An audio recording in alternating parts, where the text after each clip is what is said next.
কি আমাদের কুন্ডের বাজার বেইলি ব্রিজের চেকিং এর এবং ট্রান্সফারের বেশ কয়েকটি নাট কেটে গিয়েছিল। হ্যাঁ, বেশ রোডের গাড়ি যাতায়াতের ফলে এগুলা কয়েকটা নাট বোল্ট ভেঙে গিয়েছিল, যেগুলো আমরা দ্রুত গতিতে আর কি রিপেয়ার করে দিয়েছি। অলরেডি নাটগুলো লাগানো হয়েছে। তবে আমাদের যেটা মেইন, সেটা হলো আমাদের ট্রানজামে যে প্রবলেমটা হয়েছে, এটা ঠিক করতে আরো হয়তো দুই দিনের মতো সময় লাগতে পারে। এর কারণে আমরা আপাতত বড় গাড়ি যেমন ট্রাক, বাস, মাইক্রো বাস এগুলো আর কি একটু আপাতত বিকল্প পথ ব্যবহার করে যাতায়াতের জন্য বলা হচ্ছে, অনুরোধ করা হচ্ছে। এবং আমরা যত দ্রুত সম্ভব, তাছাড়া আমাদের যেগুলো অটো, ইজি বাইক বা যেগুলো ভ্যান গাড়ি আছে সেগুলো যাতায়াত করতে পারবে, সেগুলো সমস্যা নেই। মানে বড় ধরনের গাড়িগুলোকে আমরা আপাতত বিকল্প সড়ক ব্যবহারের জন্য অনুরোধ করছি। আর দ্রুত ভিত্তিতে আমরা এগুলো মেরামতের ব্যবস্থা করছি।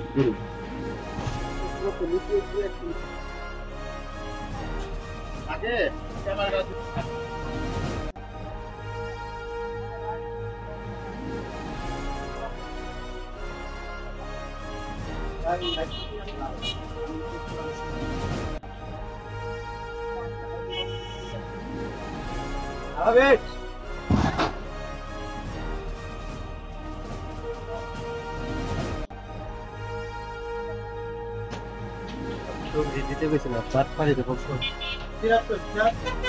আছে নামা।